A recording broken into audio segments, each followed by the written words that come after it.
Kia ora, koutou katoa, talofa lava. Hello, everyone, and welcome to Healthy, Wealthy, and Living Pono, the podcast for entrepreneurs, CEOs, and sales leaders, where we explore the keys to unlocking your highest potential and living a life of joyful, peaceful prosperity.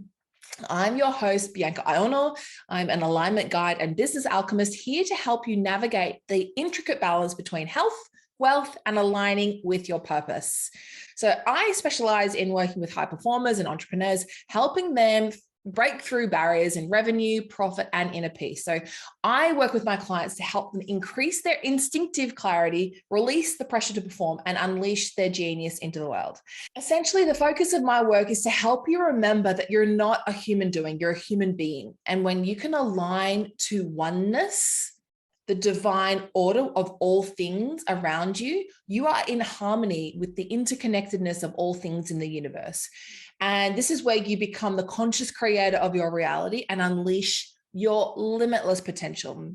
So, as the title of this podcast says, when you are living pono, from Hawaiian tradition, which is the teachings of my ancestors, essentially it means return to order, living in righteous balance with the world around you, that there is a perfection of peace, beauty, and fulfillment that the divine has planned for the lives of all beings. So when you unlock a version of holistic success, your version of success that is in righteous balance with the world around you, it doesn't require you to sacrifice anything that's important to you along the way. So my greatest gift to you right now to help you along your entrepreneurial journey is to go to my website, www.onealignedentrepreneur.com/gifts for your visualization MP3 that will give you a really visceral experience of what it feels like to get in connection with your limitless self and become in living pono in righteous balance with the world around you. Today on episode 1 of Healthy, Wealthy, and Living Pono, I would love to get to know each other a little bit better, introduce myself and my story a bit more, and just give you a little bit of an idea about what you can expect from this podcast. So as a former elite athlete from the age of 14 to 32 and a proud Samoan Māori mother of 4, including 3-year-old triplets, I've experienced firsthand the power of pushing my body to its limits and really have been embarking on a journey of healing and transformation and peak performance pretty much all my life. From competing internationally in 6 different sports to conceiving and carrying 15 pounds of babies, my life has been a testament to the extraordinary capacity we all possess. So this is not just as human beings, but as spiritual beings having a human experience. So through my own experiences and working with thousands of passionate entrepreneurs and really driven professional women, I have really honed my work into the secrets of unlocking your own personal brand of magnetic charisma, aligning with your purpose, and monetizing your soul gifts in a sacred and reverent way. I am a passionate advocate and I guess a modern mouthpiece for the ancient wisdom of Indigenous cultures. And I'm a really huge advocate for the transformative power of plant medicine. And I feel really honored to be a conduit for this wisdom to flow through me and really guide my approach to personal growth and success in business.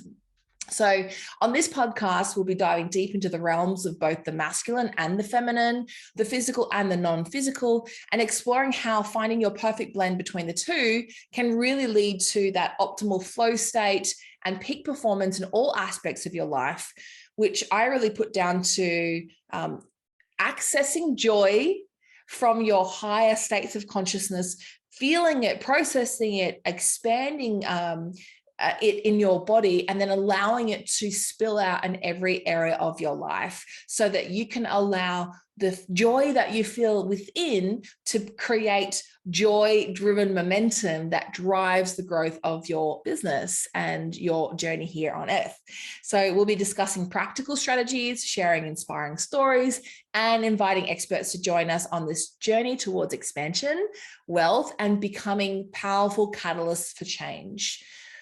So whether you're a purpose-driven entrepreneur or high performer, or just someone seeking to make a massive difference in the world without sacrificing your joy and your inner peace, then this podcast is for you. So this is all about us rising together and unlocking the keys to living a life of abundant health, wealth, and inner harmony. I invite you to join me on this awesome journey together as we dive into the secrets of living a life driven by our purpose here on earth and paving the way for a brighter future for generations to come. So I guess I just really wanted to share how my philosophy came about.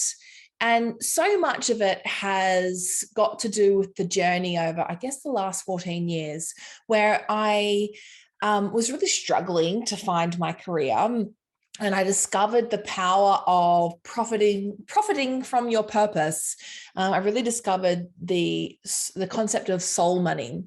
And by that, I mean that I actually I failed my first 3 semesters at uni in different courses. And I even got fired from my first 3 jobs. And it was only when I realized there was this thing called your passion, which I had a passion for fitness and everything strength and movement, that I actually could create a business out of that. And so when I was, I think about 23, I had to go against my dad, against what had always been taught to me about, you go to uni, you get a good job, and then you get a mortgage, and then you slog yourself to death in this job. My parents both being very, very hardworking public servants. Suddenly here I am at like 23, and I built a 6-figure business, being a personal trainer, doing the most basic of exercises that I just used to grow up, and do for warm-ups for all my team sports. So I really, really locked into this thing of like, wow, okay, people just give you money when you find this thing that you have a real level of authority for. Now, it's interesting because when I moved towns up to the Sunshine Coast from Brisbane, they were all like, we're just normal people here. We don't have personal trainers. This is back 20 years ago when not every man and his dog had a personal trainer. And so I actually was interested in real estate.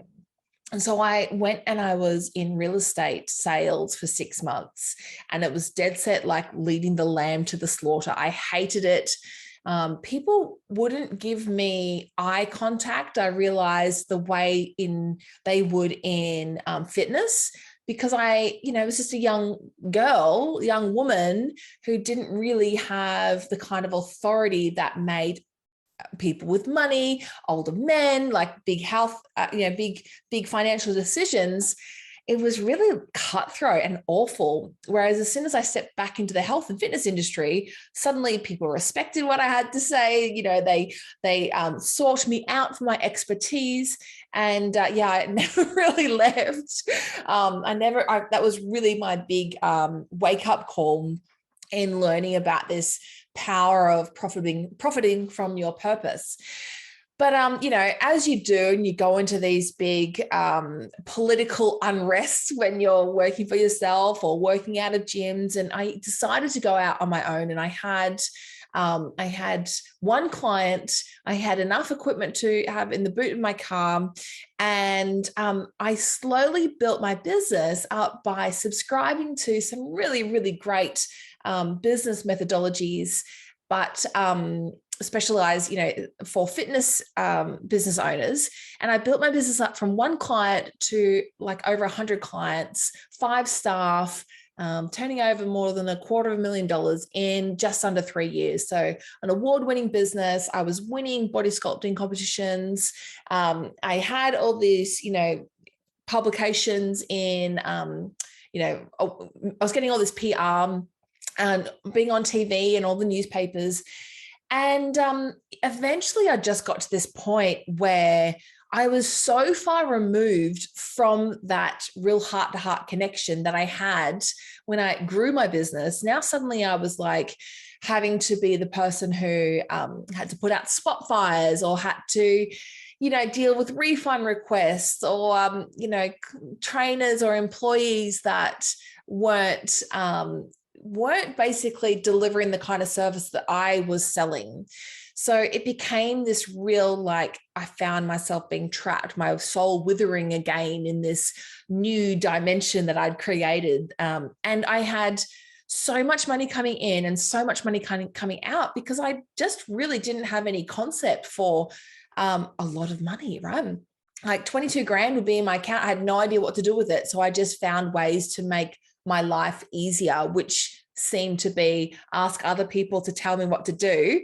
And I would just sign up to more commitments. And I remember, like, every Thursday I'd have to pay the bills. And I really only ever felt worthy of all the money that I was making when I had paid it out.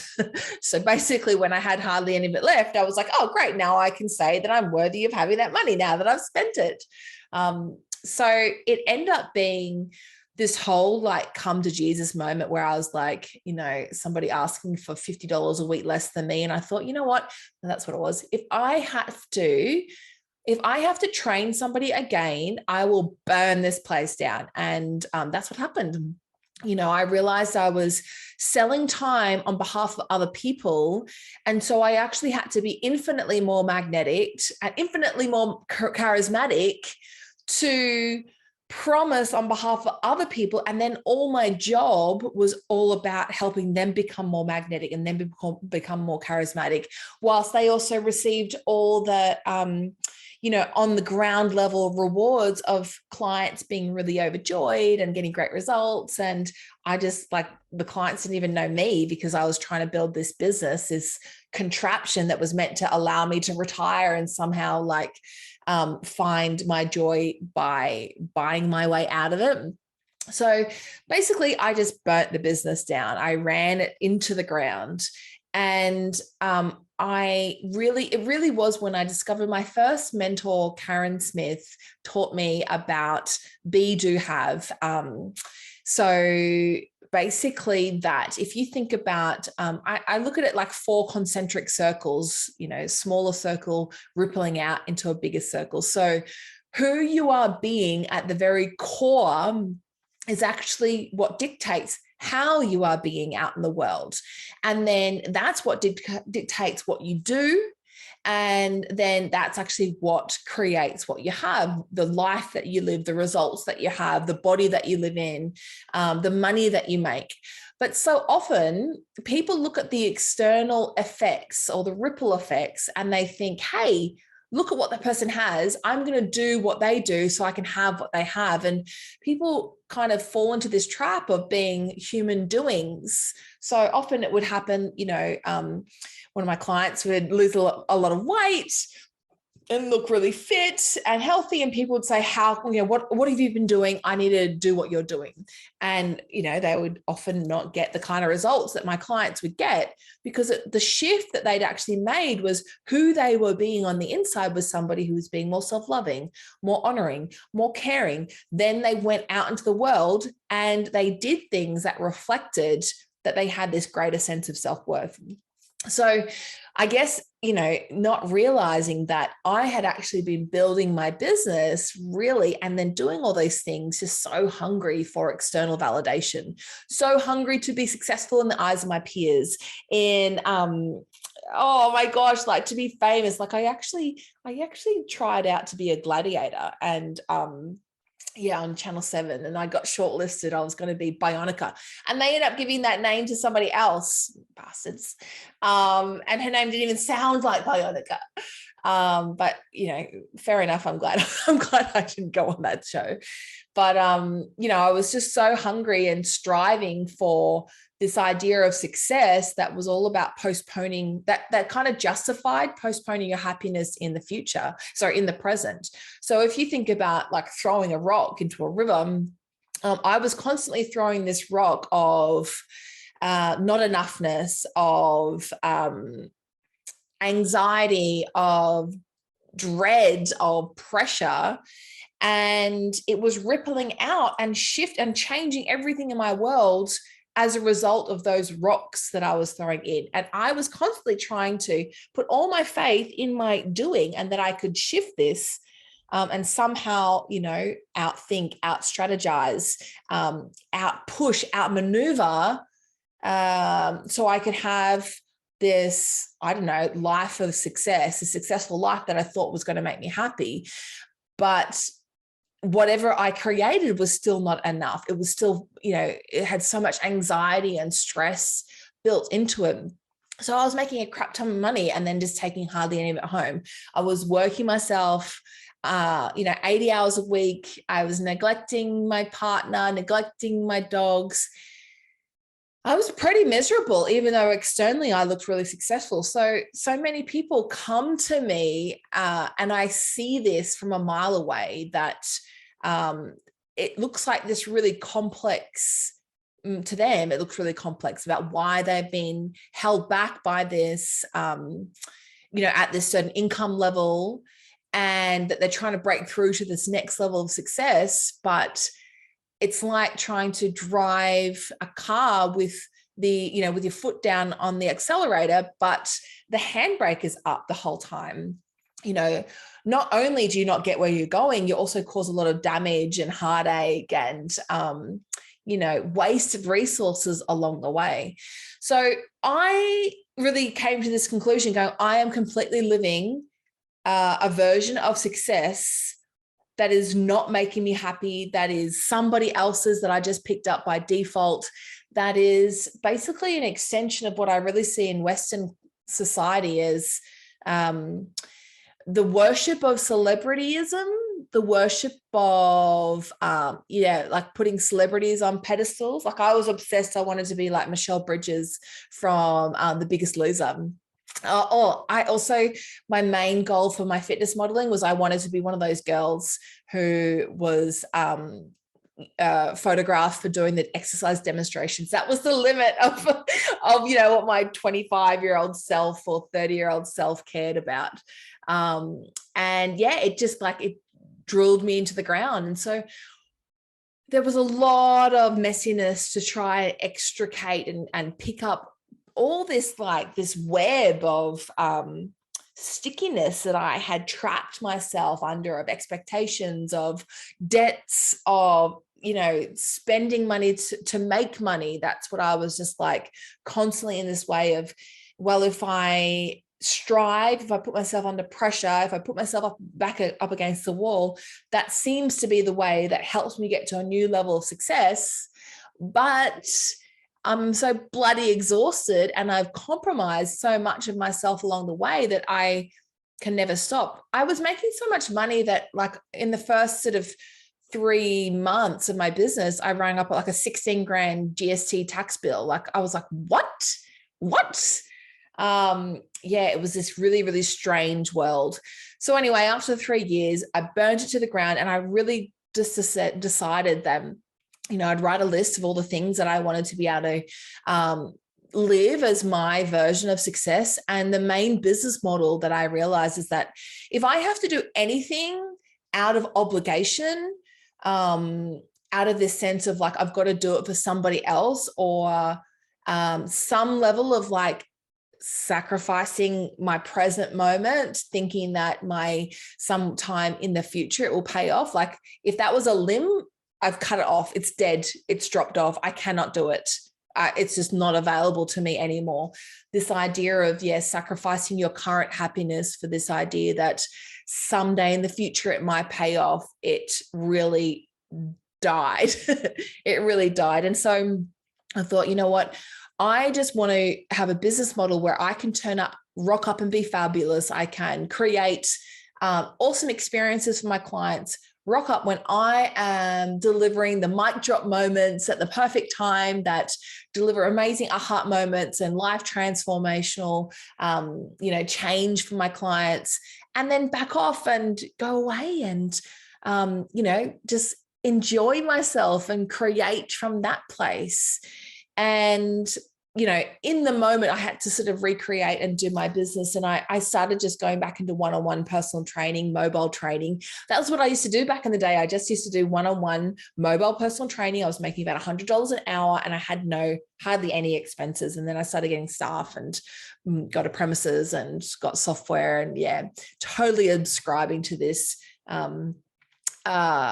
very expensive version of building a professional business. So anyway, so I started back just personal training and just taking what jobs that I had. But at least now I was back charging, 120 an hour. So I had a lot more space. And so I was sitting there and I was training this client, and she had a really, really high-powered corporate job, and she trained once a week with me, and she was like a treasurer of a really a big corporation. And I couldn't for the life of me get her out of this corporate mindset of, hey, it's great that you're training once a week, but I also need you to eat regularly and drink, food and drink, often, and have things at your desk. And she really fought me all the way. And so I really, even though I was getting paid good money, I really was quite uninspired that this lady was just fighting me all the way. So I really felt I'm just in another version of like absconding, selling my soul for a buck, because it's not like 120 for a session isn't heaps of money compared to the consulting work that I do now. But back then it was huge because it was all profit for me too. So I remember I'm sort of watching her and just like counting, and I just felt like I was a fitness babysitter. And then these guys came over. They were actually Vanuatuians,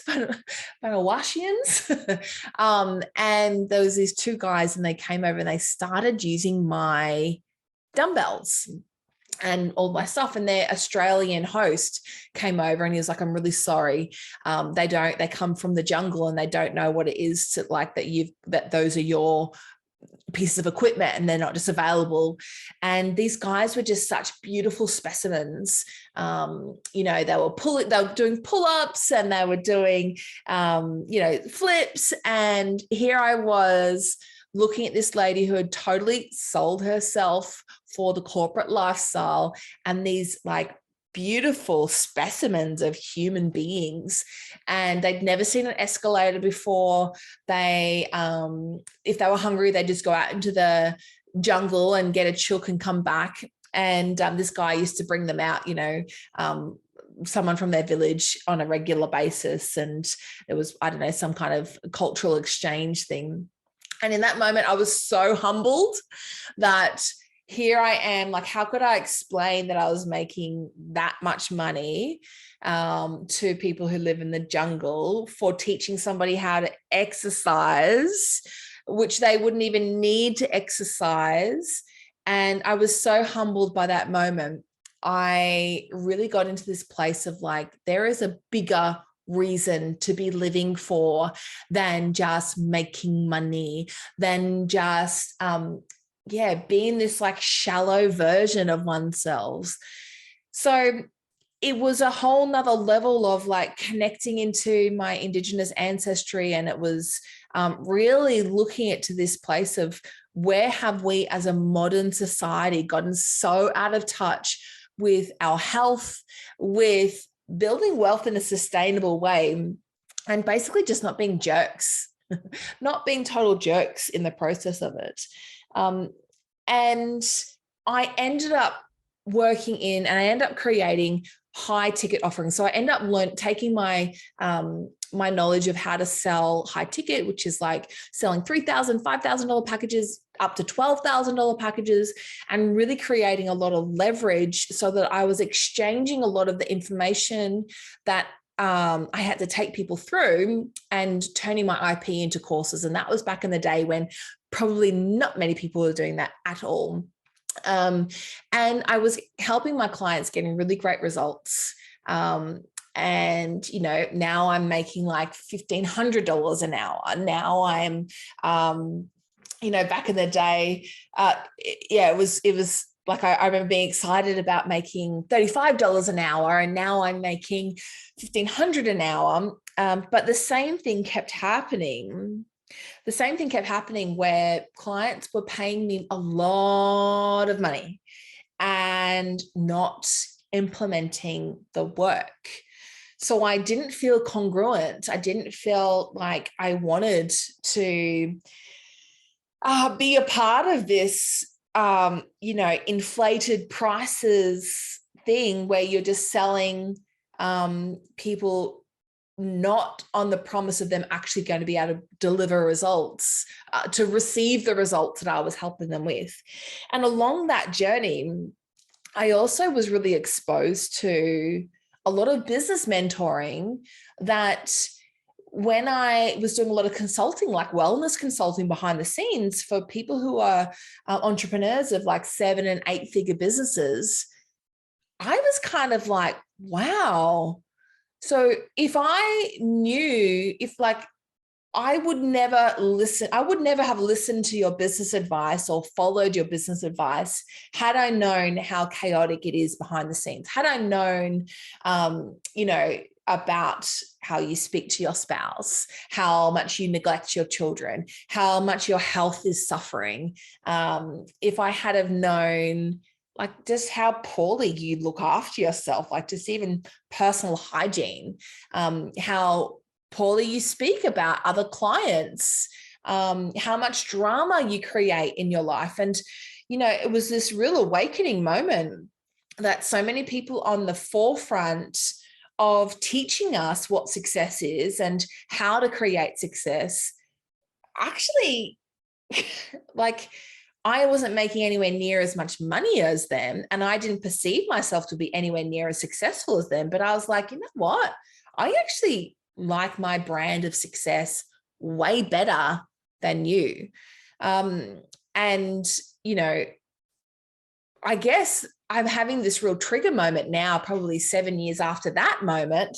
So I guess, you know, really this is coming full circle. I've gone through 7 years of abdicating my inner authority and creating and really being, you know, focused on the doing and creating a really hollow version of success. Then I've had the last 7 years where I've really been leaning into motherhood and realizing like I've got to have, you know, build success from this heart-centered way. And you know, coming to this place now where I do come into contact with people who have built, you know, businesses that are a version of success, but they are somebody else's version of success. And sometimes I'm working with people right at the top of that pyramid of that, you know, it totally can be one of those pyramid schemes, right?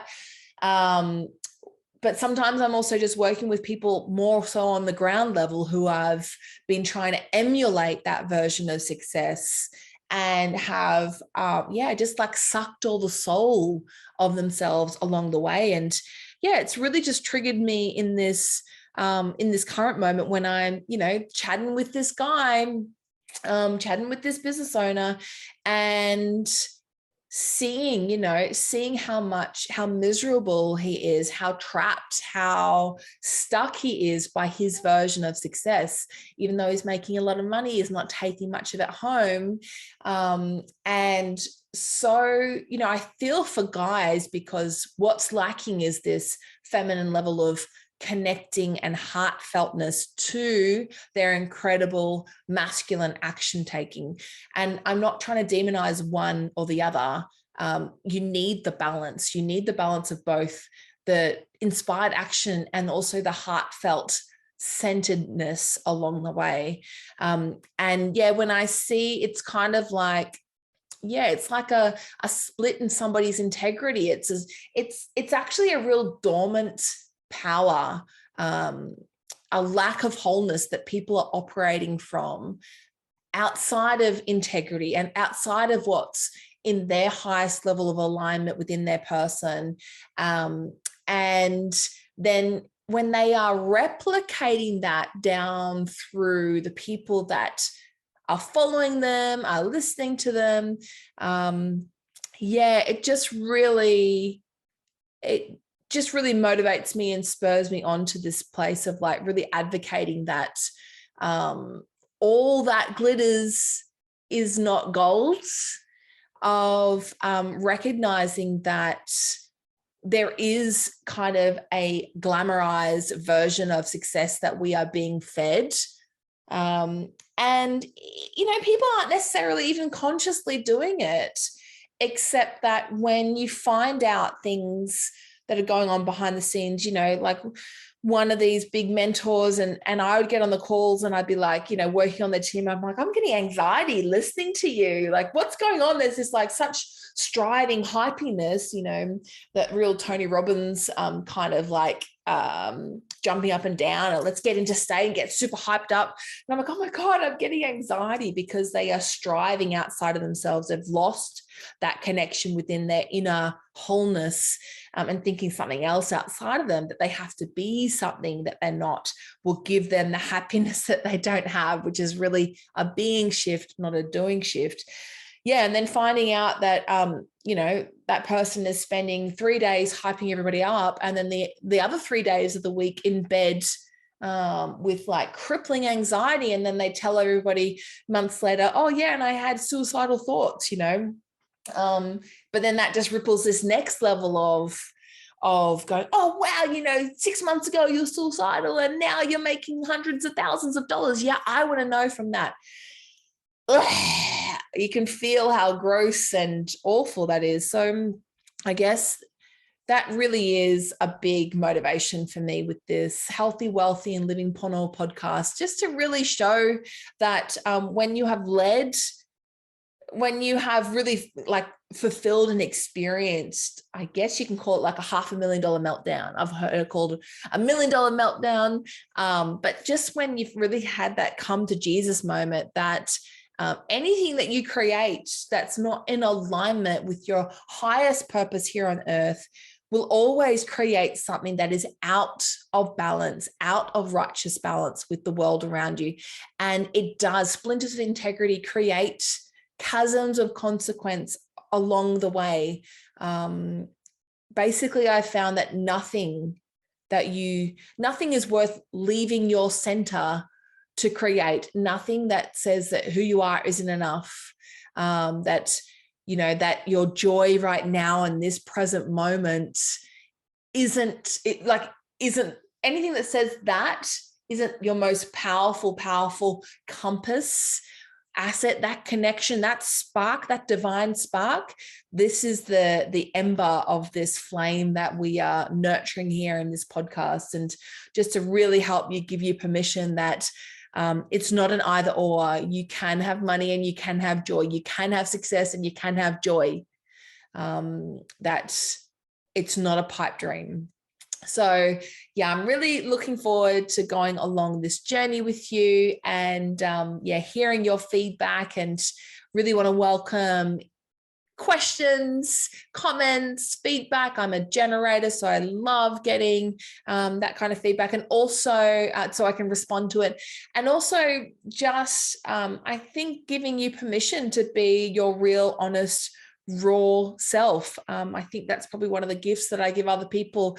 Sometimes I'm like, maybe I shouldn't say so much. Maybe I shouldn't divulge so much about myself. And what I find is, really having that authenticness and leading with my heart on my sleeve, it sometimes can make me feel silly, but so much more, it actually brings me a really high caliber of person to me, and really rich, rewarding experiences. So I've resolved to never abdicate that, to never sort of, lose touch with that. So I'd really like to invite you to feel as real as you want in this space of, like, I guess we have such an ability to communicate with others, but we are still feeling so disconnected along the way. Please hit subscribe, do all the things, download that track, and have that visceral experience of what it's like to really live Pono. And I'm really going to be delving into sales leadership, your relationship to sales, and how you can help tap into that joy to profit from your purpose when you have a really healthy relationship to sales, and allowing that to drive the growth of your business. So look forward to chatting with you about that next. Kia pai, have a great day. Ngā mihi nui. Thanks so much. Ka kite, talk to you soon. Bye for now.